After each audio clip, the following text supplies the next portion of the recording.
नमस्कार मित्रांनो, श्री मराठी स्टोरीमध्ये आपल्या सर्वांचं मनपूर्वक स्वागत आहे. न कळत जोडले प्रेम भाग 26. शीतलताई आराध्याला रूममध्ये जाऊन आराम करायला सांगतात. थोड्या वेळाने एक मुलगा महादेव मेन्शनमध्ये येतो. तो म्हणाला, आराध्या आहे का? रेखा म्हणाली, तुम्ही कोण?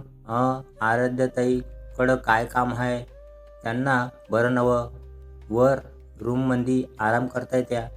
तो म्हणाला, हे बघा, त्यांना बोलवा ना प्लीज, काम खूप अर्जंट आहे. तेवढ्यात सुबोधराव लिव्हिंग रूममध्ये येतात. त्या मुलाला बघून सुबोधराव म्हणाले, अरे धीरज, तू इथे कसा? धीरज म्हणाला, नमस्ते काका, आराध्यासोबत थोडं बोलायचं होतं. सुबोधराव म्हणाले, रेखा, एक काम कर, धीरजला आराध्याच्या रूममध्ये घेऊन जा. रेखाकडे बघून तिला सांगतात, जा धीरज, ती आराम करत आहे तिच्या रूममध्ये, तिथेच बोल. धीरज म्हणाला, ठीक आहे, जातो मी तिथेच. एवढे बोलून धीरज तिच्या रूममध्ये जातो. सायंकाळी अभि घरी येतो. आई, आई, एक कॉफी मिळेल का मला? अभि किचनमध्ये जात आईला आवाज देऊन सांगतो. शीतलताई म्हणाली, अरे हो हो, केवढी ती घाई, जा बस, देते तुला कॉफी. बरं ऐक, कॉफी इथे घेणार की तुझ्या रूममध्ये? अभि म्हणाला, रूममध्येच पाठव, मी तोवर फ्रेश होतो. शीतलताई म्हणाली, ठीक आहे, जा तू, रेखा येईल घेऊन तुझी कॉफी. शीतलताई म्हणाली, रेखा, हा एवढा चहा आराध्याच्या रूममध्ये नेऊन दे. तेवढ्यात अभिची नजर रेखाच्या हातातील ट्रेवर जाते. अभि म्हणाला, आई, मिस आराध्या 2 कप चहा घेतात का? ट्रेमध्ये असलेल्या 2 कप्सकडे बघून बोलतो.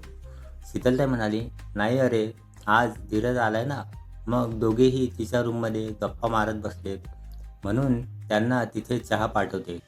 ओके. एवढं बोलून अभि त्याच्या रूममध्ये जायला निघतो. तोच त्याला आराध्याच्या रूममधून हसण्याचे आवाज ऐकू येतात आणि त्याची पावले आपोआप त्या दिशेला वळतात. इथे आराध्याच्या रूममध्ये आराध्या म्हणाली, धीरज, आजोबा कसे आहेत आता? धीरज म्हणाला, ठीक आहेत ते आता, पण आराध्या, आपल्याला काहीही करून त्यांच्या ऑपरेशनच्या वेळी त्यांच्या मुलाला त्यांच्या समोर आणावं लागेल. आराध्या म्हणाली, बघू, मी बाबांशी बोलते आणि करते काहीतरी व्यवस्था, पण तो कुठे गेलाय ना अजून तरी त्याचा काही पत्ता नाही आहे रे. ॲक्च्युली तो आउट ऑफ कंट्री राहतो. मग एवढ्या मोठ्या जगात त्याला शोधणं म्हणजे जरा जास्तच डिफिकल्ट आहे. असो, प्रयत्नांती परमेश्वर, होईल सर्व ठीक, तू आता काळजी करू नकोस. आणि हो, 1 मिनिट थांब. एवढं बोलून कपाटाकडे वळते आणि त्यातून 10,000 रुपयाचे बंडल काढून त्याच्या हातात टेकवते. एवढे पुरतील ना? अजून लागले की सांग. एवढं बोलून आराध्या धीरजला मिठी मारते आणि त्याच्या गालावर हात ठेवून त्याला काळजी घे म्हणून सांगते.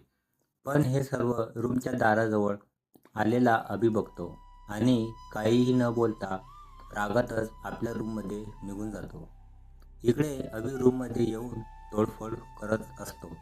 एकही वस्तू तो जागेवर राहू देत नाही. अभि मनातच बोलतो, का का असं असं काही करता तुम्ही आराध्या?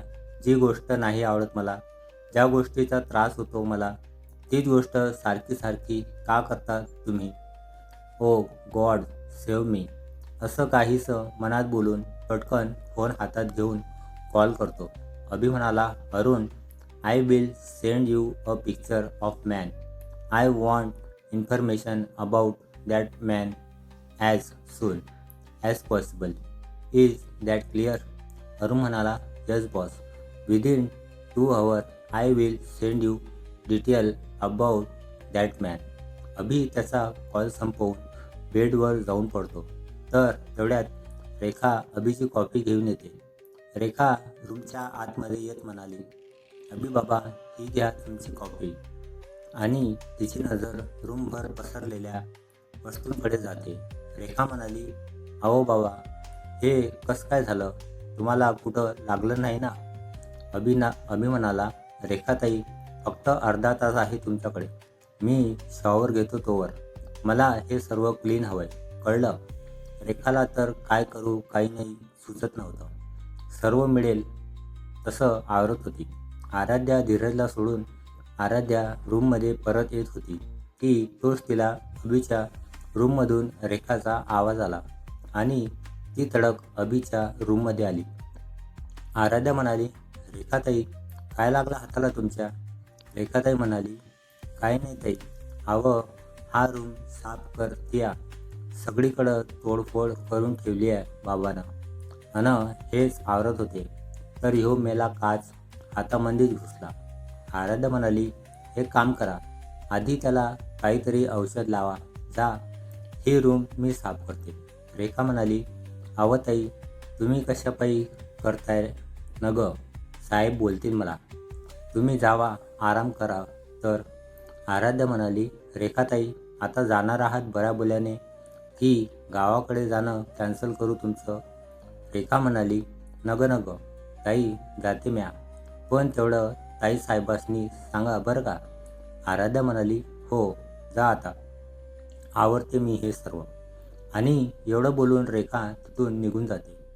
इकडे आराध्या अभिची रूम तो शॉवर घेतो तोवर पूर्ण आवरून ठेवते, अगदी चकचकाट.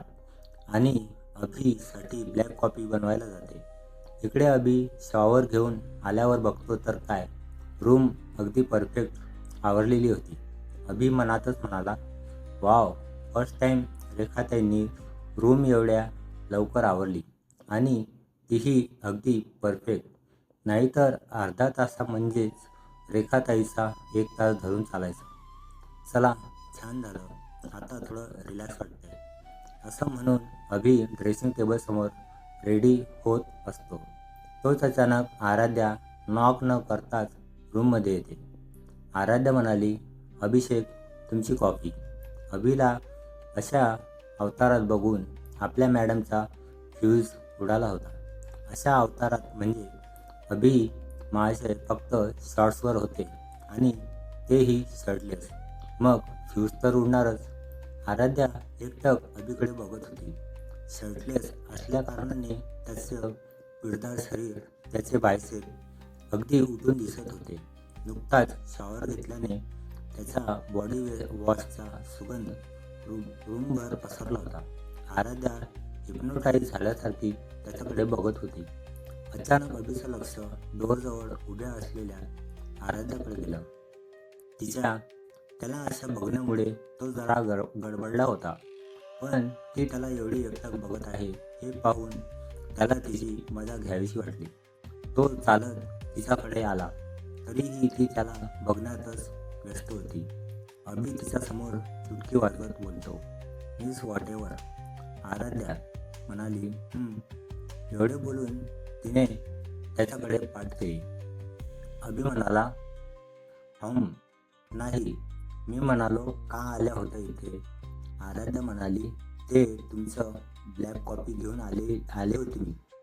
रेखाताईच्या हाताला कास लागली ना, म्हणून.